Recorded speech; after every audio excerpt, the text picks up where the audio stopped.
ഇന്ത്യക്കാരായ അനധികൃത കുടിയേറ്റക്കാരെ തിരിച്ചയച്ച് അമേരിക്ക.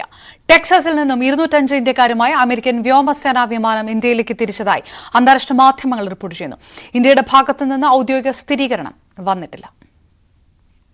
അനധികൃത കുടിയേറ്റക്കാരെ അമേരിക്കയിൽ നിന്നും നാടുകടത്തുന്ന ട്രംപിന്റെ പദ്ധതി തുടരുകയാണ്.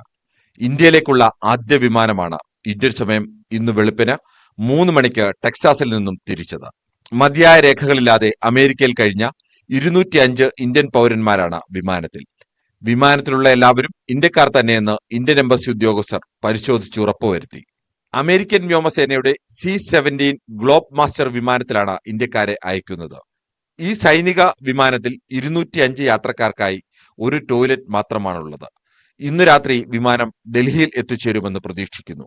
രേഖകളില്ലാത്ത ഇന്ത്യക്കാരെ സ്വീകരിക്കുമെന്നതാണ് ഇന്ത്യയുടെ ഔദ്യോഗിക നിലപാട്.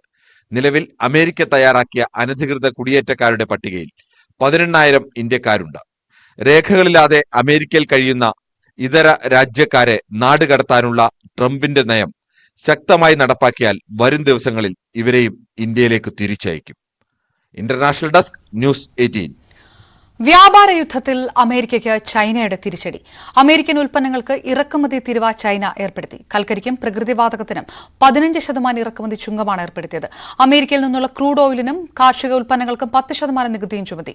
ഗൂഗിളിനെതിരെ കുത്തക വിരുദ്ധ നിയമങ്ങൾ ലംഘിച്ചതിന് അന്വേഷണവും പ്രഖ്യാപിച്ചു. നേരത്തെ ഡൊണാൾഡ് ട്രംപ് സർക്കാർ വിവിധ ചൈനീസ് ഉൽപ്പന്നങ്ങൾക്ക് 10% ഇറക്കുമതി ചുങ്കം ഏർപ്പെടുത്തിയിരുന്നു.